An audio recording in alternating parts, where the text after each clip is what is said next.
I went on a school trip for just a week. When I got back, my room was gone, transformed into my sister's art studio.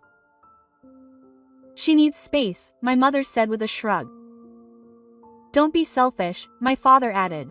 I didn't protest. I handed in my keys and left, period. 3 months later, my parents handed me a letter. He was suing me. Let me tell you what I thought was going to happen, period. I dragged myself to the front door. I threw my bag in the hallway. I said something sarcastic like sweet, expensive suburban house. Then I fell face first onto my bed like a dramatic cartoon character. Period. I might have even groaned a little. You know, just for the fleer period. What happened is that it didn't. But I'm getting ahead of myself. Let's rewind. I was coming back from a school trip. It wasn't one of those school-funded grandpa excursions. I paid for it myself, period. I saved every dollar for months. Birthday money, tutoring, dog sitting, selling handmade earrings online. Don't judge. They were pretty cute, period. I worked my butt off on this trip like it was the Olympics and I was proud of it. It was supposed to be fun and it mostly was. But traveling doesn't like me. I get sick on buses, planes, boats, period. And if it moves and carries people, I get dizzy and wish I had been born this way. After 10.5 hours of chaos on a bus with erratic air conditioning, my spine felt like it had been compressed into a tower of Jenga. And my head was pounding. My feet were swollen and the only thought that kept me going was that glorious moment when I could take a shower and crawl into bed. My old creaky bed, but still mine, poking out, maybe surprise my family with some mementos too. Yes, I know. It's a little embarrassing now. I didn't exaggerate. Point a little hand-carved bookmark for my mother because she always says she wants to read more when things calm down.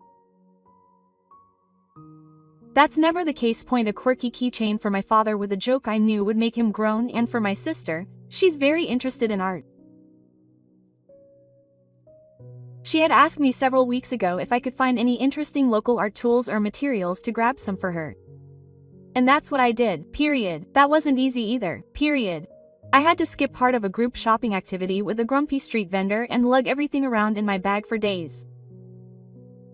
But I found this truly unique set of handmade charcoal pencils, each wrapped in local paper printed with dots. I imagined her face lighting up when she opened it. Maybe she'd hug me, dots. Maybe she'd say thank you for once without any passive-aggressive undertones.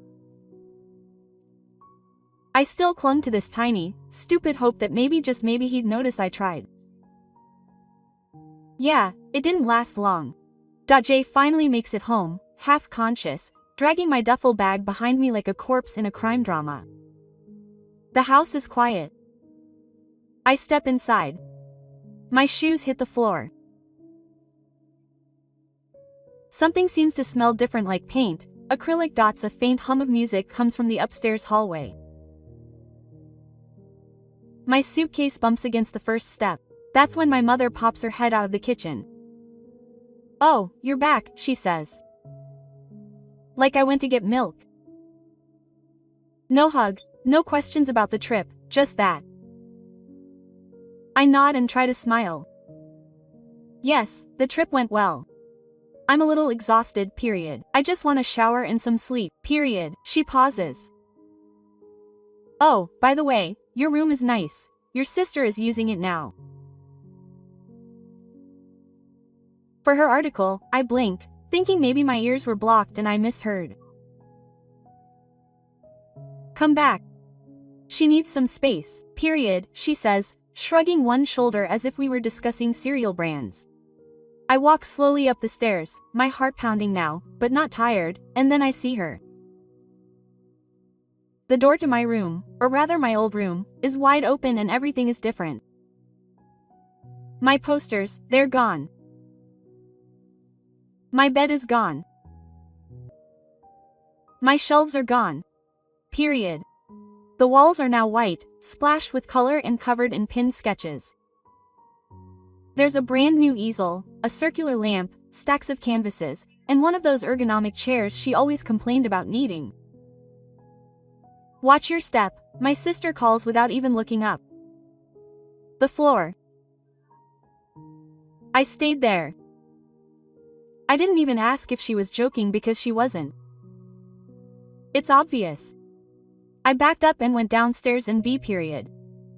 My dad was on the couch watching a documentary about wildlife like it was any other Tuesday. He said, "Hey, sweetie, don't be selfish. Okay? She's trying to build up a portfolio. You're turning 18 soon anyway, right? Because almost 18-year-olds don't need a line of human respect. What about my stuff?" Quote. I asked. It was the only thing I could think to say. My voice went thin. They're packed up in the garage. You can grab them anytime you want. Quote. I didn't say anything. Not really. I just nodded. I reached into my pocket. I pulled out the keys to the house that I'd had since I was 13 and put them on the kitchen counter. I didn't make a scene. I didn't yell or slam doors. I just left, period. There was a second, maybe two, of silence. Then I heard my mother behind me. Where are you going? I'm not even 18 yet. Don't be dramatic, my dad added, barely turning his head, period. It wasn't dramatic, it was clarity. It's funny. You think when our world turns upside down like that, it's loud and explosive, but it was silent, like the absence of something that never really existed. I didn't know where I was going. Maybe I'd call B. She always told me I could crash on her couch if things got weird at home. Maybe I'd find a good audience and pretend to be in an indie film. I don't know, period. I just knew I wouldn't go back. People always say things like, you must have seen it coming or you didn't notice the signs, as if hindsight magically rewrites history. Quote, period. But the truth is, when you grow up in a family that ignores you in the right way, gently, politely, strategically, you learn to gaslight yourself before anyone else has a chance to do it. Period. It wasn't just the bedroom. That was just the last straw, the spark that lit the match. But the fire started years ago. My sister and I are only 2 years apart in age, period. She's older but younger in every other way. Not because she's immature, but because she's been left to take care of herself, encouraged to be fragile, showered with care and attention. Period. From the age of 5, I've been called independent. At first, I felt like it was a compliment. People would tell me, "You're so mature, so easy, period. You're so easy."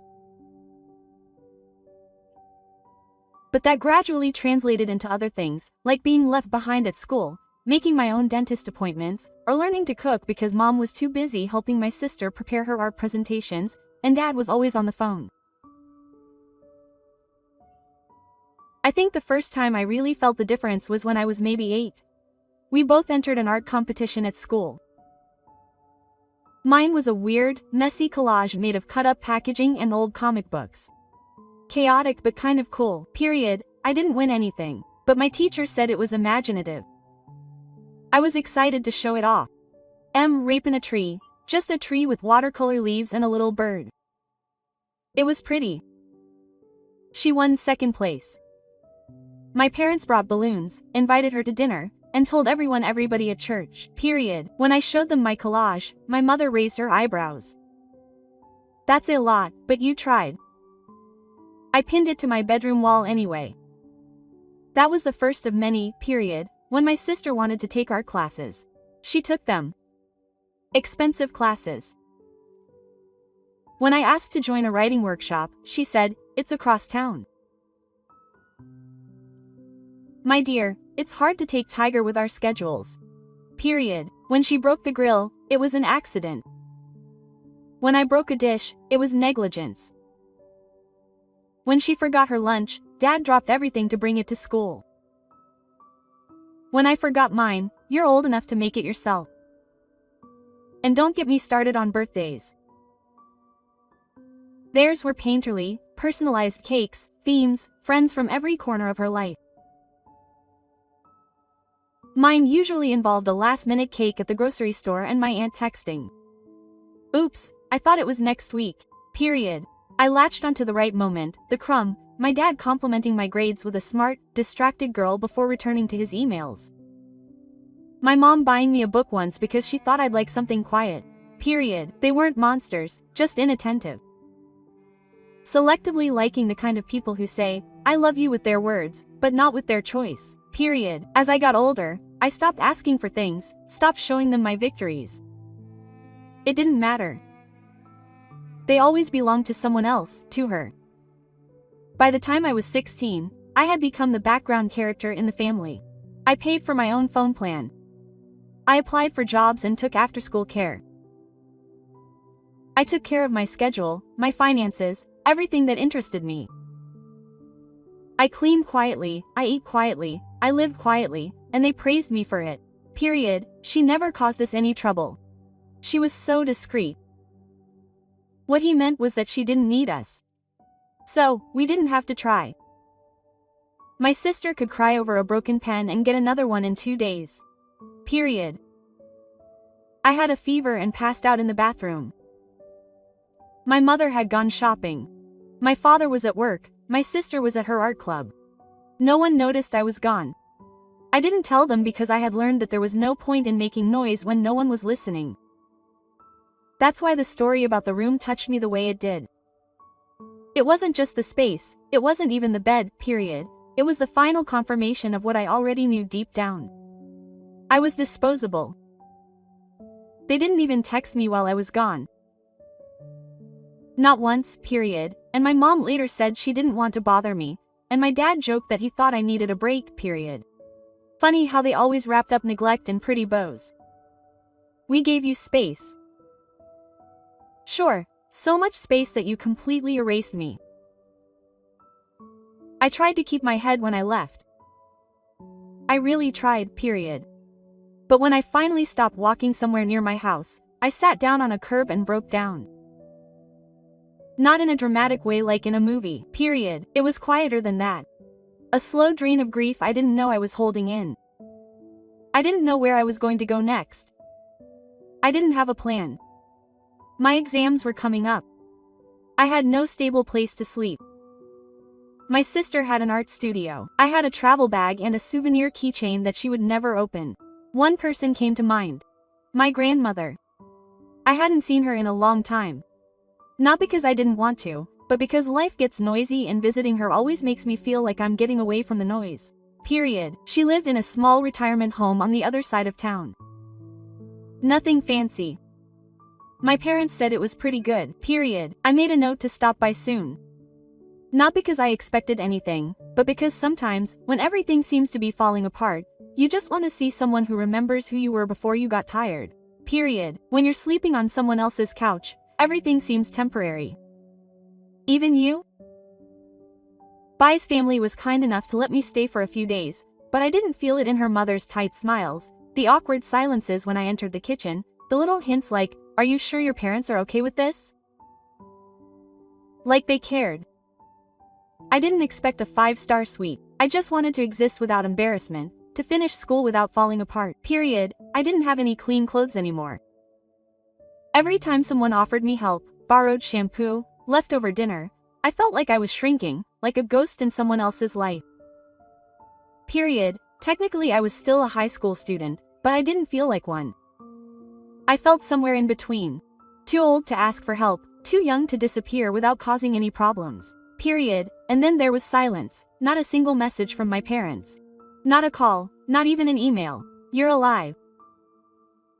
This should have hurt more, but honestly it didn't shock me.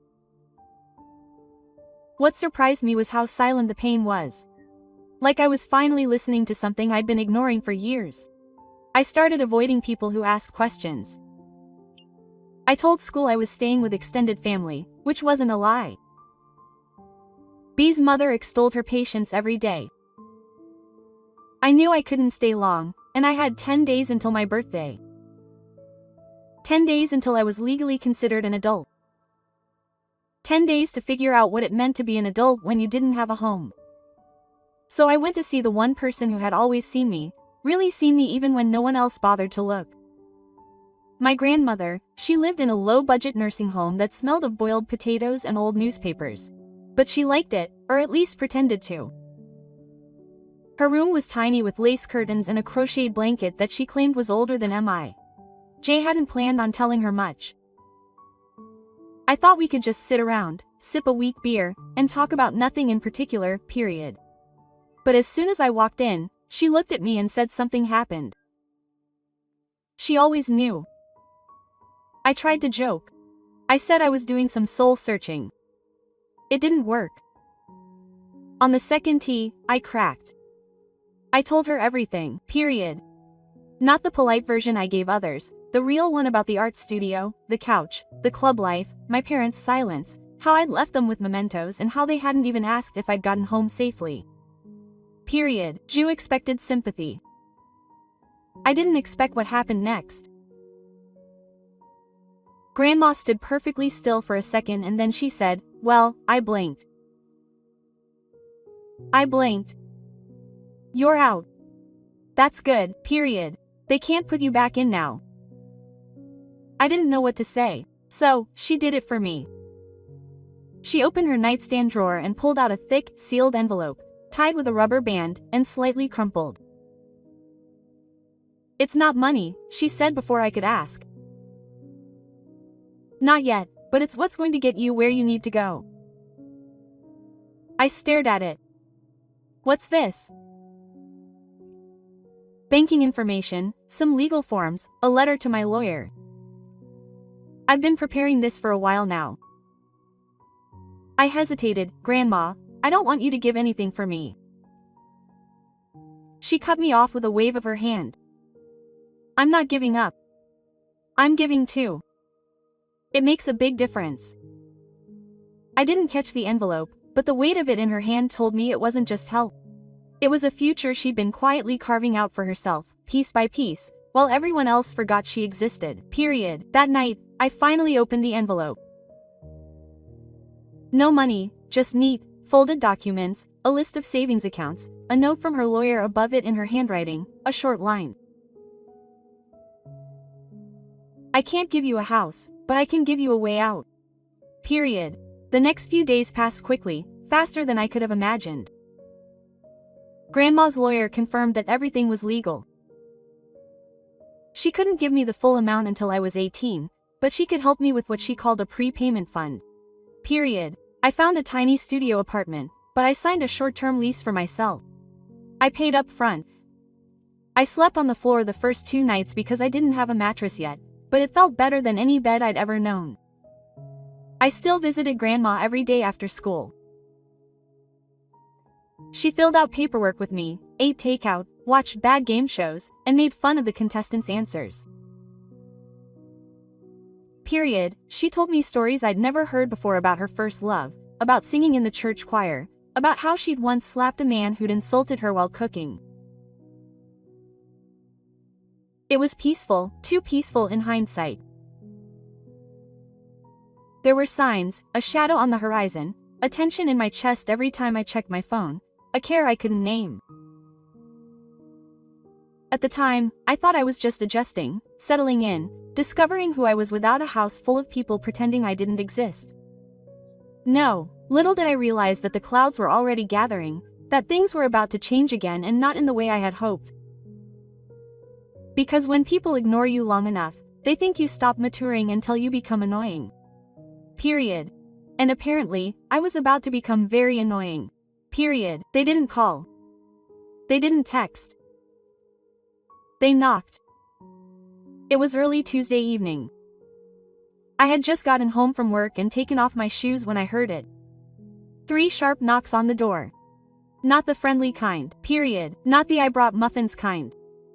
The kind of knock that already feels like an accusation, period. When I opened the door, they were both standing. My mother was dressed as if she had something more important to do. Makeup too perfect. That weird fake smile she used when she wanted to appear reasonable, period. My father was stiff. Arms crossed as if I were a problem in a professor's meeting. "We need to talk," she said. "No hello." "No, how are you?" I didn't invite them in. I stood there in the doorway waiting. We know what you did, comma. My father said. It was almost impressive how quickly they broached the subject. No pretense, no attempt at warmth, just direct accusations. She's not well, my mother added, her voice shaking. But it's not sadness, it's calculation. She's been disoriented lately. She's not capable of making these kinds of decisions. I stared at him. You mean Grandma? You took advantage of her, my father said. You manipulated her into giving you access to her finances, Jerry. I didn't mean to. It was a short, stifled laugh that sounded like a cough. I didn't take anything, I said. She gave it to me, she planned it months ago. You expect us to believe that? That's taking my mother away. No, I said, I don't care what you think. I started to close the door. That's when he pulled it out. A folded sheet of cream-colored paper with a legal letterhead. We'll see you in court. They filed a report. She's abusing financiers. That's the term they used, period. They claimed that Grandma was insane, that she had been coerced, that I had isolated her from her real family and pressured her into giving up control of her accounts. And just like that, the life I was building began to shake. Not fall, not shatter, just shake like a house when a train passes too close. Not the lawyer my grandmother had hired contacted me immediately. He was furious. He said it was a smear campaign, laughably transparent, but still paperwork had to be filed, statements made, medical evaluations submitted. It was real now, period. This wasn't just a family drama anymore. There were court dates, case numbers, and signatures. For her part, she was furious. That same day, she went to her doctor's office and demanded a full psychological evaluation. She passed all the tests with dry sarcasm and a sharper memory than mine, period. She handed the nursing home director a copy of the court documents and very calmly asked him to testify on her behalf. He agreed without hesitation, period. She even texted me that night. Let them come. I've been underestimated longer than you've been alive. I was scared because I knew how good they were at turning things around, how easily they slipped into the role of concerned parents. Period. They had done it before at school, at church, even with parents. They had a tone, a look, a script, and they were used to people believing it. Period. I was just the girl who walked away, the moody one, the difficult child, the one who didn't answer calls or show up for family dinner. He described me as ungrateful, manipulative, money-grubbing. I didn't want money, period. I just wanted a bed, a place, a life without feeling like I was being punished for existing, period, and the court proceedings didn't last long. Their case was fragile, rushed, and full of contradictions. The grandmother's assessment ended the proceedings entirely. Her doctor said she was mentally competent and exceptionally conscious. Period. The nursing home staff supported her. Their lawyer abandoned them a week before the scheduled hearing, saying he was uncooperative. Period. They tried to backtrack, pretending it was a misunderstanding, that maybe they had overreacted out of concern, that he just wanted what was best for Mom, but it was too late. Word got out, period, and extended family started asking questions. An aunt contacted me furious. Apparently, my parents had told everyone that Grandma barely remembered her name, that she was wasting away, period. No one had bothered to check. Now they're checking and it's not a good sign. Grandma updated her legal documents again. This time, she added me as her official medical proxy, and if her health were to decline, I would be the one making the decisions. Not her daughter or her son-in-law. I asked her if she was sure. She answered in the affirmative without batting an eyelid. They don't get to decide how I leave this world, she said. They've already decided how unimportant I am to it. A month passed, and I focused on school, work, sleep, and remembering how to breathe. I was accepted into a college program across the state with a full scholarship. It was a dream I never thought I had the right to pursue. Period. When I told Grandma, I expected her to hesitate, to ask me not to go, to say she needed me close. She didn't hesitate. She just smiled and said, "It's time to go." I promised to visit her every weekend. She rolled her eyes. "You better." Period. We found her a new retirement home closer to campus. Safer, warmer. They had a garden, a therapy dog, live music on Wednesdays. I paid the difference. Gladly. I felt like I was building something real, something that hadn't belonged to me in the years before. I graduated. I found a job I loved. I rented a better apartment. I paid my taxes. I made adult phone calls. Every Sunday I visited my grandmother. Her money eventually ran out, but mine didn't. Period. I shouldered the eyebrow cushions. It wasn't a burden, it was an honor. Period. She lived longer than expected. Harry, stronger than anyone his age had any right to be, told inappropriate jokes to the nurses, gave me pep talks before interviews. Period.